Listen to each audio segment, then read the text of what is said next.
On m'attendait en salle de radiologie. Qu'est-ce que j'allais encore devoir annoncer comme mauvaise nouvelle? Je passais les images devant moi, les unes après les autres, et je les regardais.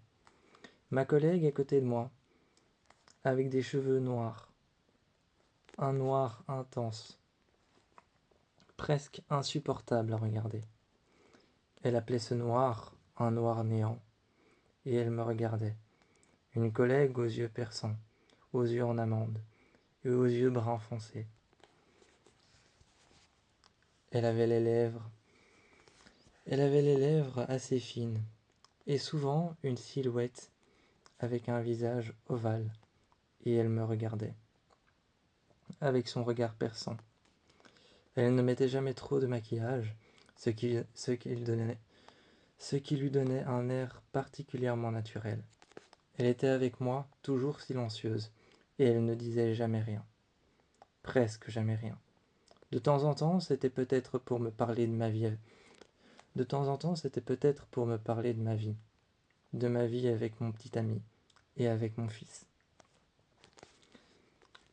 Ou alors, de temps en temps, c'était pour me parler d'un cas. Elle arrivait et elle ne me parlait même pas du cas. Elle me mettait le dossier en main et elle me disait « Voilà un dossier à vérifier ». Et elle repartait tout aussitôt. La porte se refermait derrière moi, elle la claquait et moi je la regardais partir par la grande baie vitrée qu'il y avait juste derrière.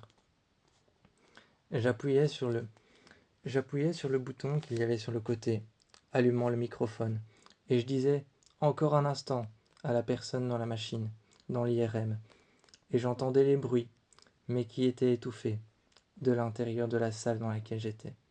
Je faisais défiler les images avec une bobine sur le côté, et je regardais ces images les unes après les autres. Je regardais toutes les images, et puis ensuite, il y avait toujours mon regard qui déviait vers la personne dans l'IRM. Je soupirais, les mains sur le tableau, et elle revenait à côté de moi. Elle me demandait « Ça va? Tout va bien?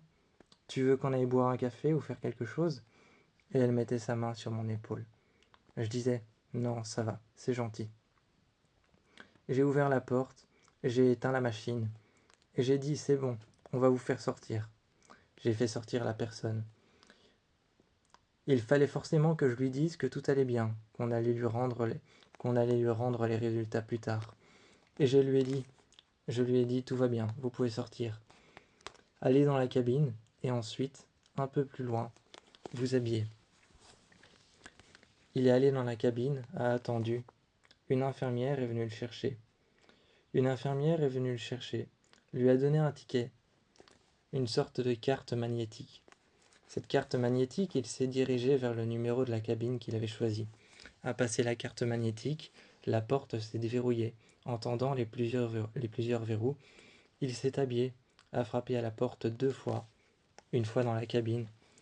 Et quand il a fait ça, un infirmier est venu le chercher, a traversé le couloir avec lui a rendu les résultats qui aussi vite étaient arrivés jusqu'à lui. Les résultats étaient déjà de sortie.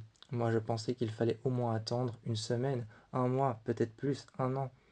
Mais non, il fallait juste attendre que l'examen soit terminé. Et j'ai regardé l'homme partir. J'avais l'impression de lui avoir menti, en disant « Tout allait bien. Maintenant, il ne faut plus qu'attendre que les résultats arrivent. » J'avais l'impression de lui avoir menti. Alors qu'en réalité, pas du tout. Le soir, j'ai garé la voiture et je me suis arrêté. Je me suis assis, par terre, adossé contre la voiture. Je ne suis pas rentré directement. Adossé contre la voiture, par terre contre la roue avant. Tu es venu et tu m'as demandé « Qu'est-ce qu'il y a ?» Et tu t'es assis sous la pluie, comme moi. Je t'ai regardé et j'ai dit « Oh, rien !»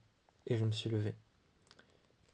Finalement, on a discuté quelques heures dehors, et j'ai dit « C'est ce patient que j'ai eu aujourd'hui. » On en a discuté enfin dans la cuisine quand on est rentré. Tu as poussé la porte et tu m'as laissé rentrer. Tu as vu que je marchais sans même regarder devant moi, ce qui était un gros indice de tes primes, ou alors plutôt du fait que je me sentais mal et qu'il y avait quelque chose qui avait fait une fracture dans mes émotions du matin. Ce matin, je me sentais bien, j'avais le sourire, je t'avais pris contre moi, je sentais ton cœur battre, tes émotions remplir mon cœur, je sentais que tu étais là près de moi, je sentais que notre fils était bien réveillé lui aussi, et que je devais maintenant monter pour pouvoir lui dire « il faut t'habiller pour pouvoir aller à l'école », et que avant d'aller à l'hôpital, je l'avais emmené à l'école. J'avais parlé avec la surveillante un instant, et puis je suis reparti. Tout ça, c'était le genre de choses qui me mettait de bonne humeur, mais tu avais senti qu'en revenant ce soir-là, il y avait eu une fracture dans tout ça. Quelque chose avait brisé tout ce qu'il s'était passé. Toute cette lumière, toute cette lueur que j'avais dans les yeux ce matin avait été brisée, détruite par quelque chose. Mais j'étais toujours hanté par le même visage que j'avais vu à la morgue. J'étais toujours hanté par le même visage que j'avais vu à la morgue, par la même personne que j'avais voulu sauver. Et je te l'ai répété encore une fois. Assis sur le lit, tu étais en train de te passer de la crème sur les mains, et tu es venu à côté de moi. Tu m'en as mis un peu sur les épaules pour me détendre, et tu m'as dit « détends-toi ». Voilà. Et je me suis assis contre toi, contre ton épaule, et contre ton torse. Je suis resté près de toi. Et j'ai dit « je sais pas, c'est peut-être ce métier. C'est peut-être le fait d'être là-bas, enfermé tout le temps entre quatre murs. » Et on a discuté. J'avais une seule peur, c'est pour ça que je m'arrêtais à de nombreuses reprises, c'était que notre fils nous entende. Mais tu me rassurais en me disant qu'il ne nous entendait pas, qu'il dormait profondément déjà à l'heure qu'il était. Déjà à l'heure qu'il était, tu as marché vers la fenêtre et tu as ouvert les rideaux. Tu as dit regarde un peu dehors, il fait noir, noir complet. Pour moi ça ne voulait rien dire, mais je me suis calmé quand tu m'as dit regarde, il dort. Tu es allé à la porte, tu t'es appuyé sur le chambranle, tu as ouvert la porte de sa chambre lentement pour ne pas, pour ne pas faire de bruit avec la porte, pour ne pas qu'elle grince, tu l'as ouvert lentement et tu as dit regarde, il dort.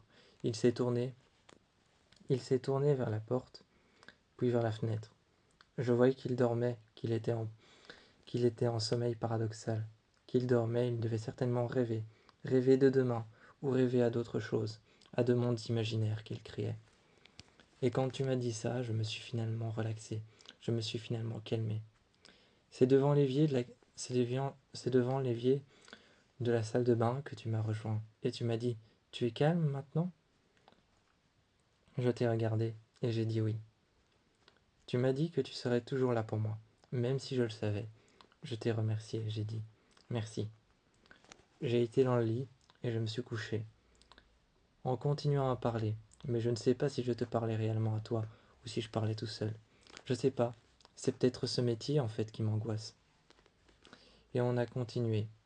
Tu as continué à m'écouter, jusqu'à ce que finalement je tombe de fatigue. Le lendemain, tu m'avais fait rire, en me disant que je m'étais effondré de fatigue, à force de parler tout seul dans le vide. Je me parlais à moi-même, comme si je regardais une ombre au plafond, et que je la fixais pour lui raconter tout ce que je ressentais. Tu m'as expliqué ça le lendemain, et je suis revenu. Et je suis revenu le soir, après ma journée à l'hôpital. Je suis revenu le soir, non de la même manière, mais aussi jovial que je l'étais ce matin. Je ne sais pas ce qui s'était passé. Peut-être que toute la journée j'avais pensé à ta remarque.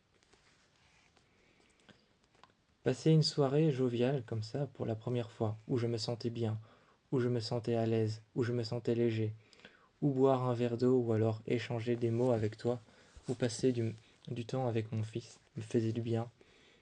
Passer une seule soirée comme ça, sans penser ne serait-ce qu'une minute à la défunte, à la femme que j'ai laissée sur la table. Ça m'a fait du bien. Et je me suis dit qu'il fallait que je mette en place quelque chose, ou alors que je voie quelqu'un, même si c'était une amie ou alors une psychologue. Il fallait que je voie quelqu'un pour que ce soit tous les jours comme ça. Ça ne pouvait plus continuer. Je ne pouvais pas être hanté par une faute que j'avais commise sans faire exprès.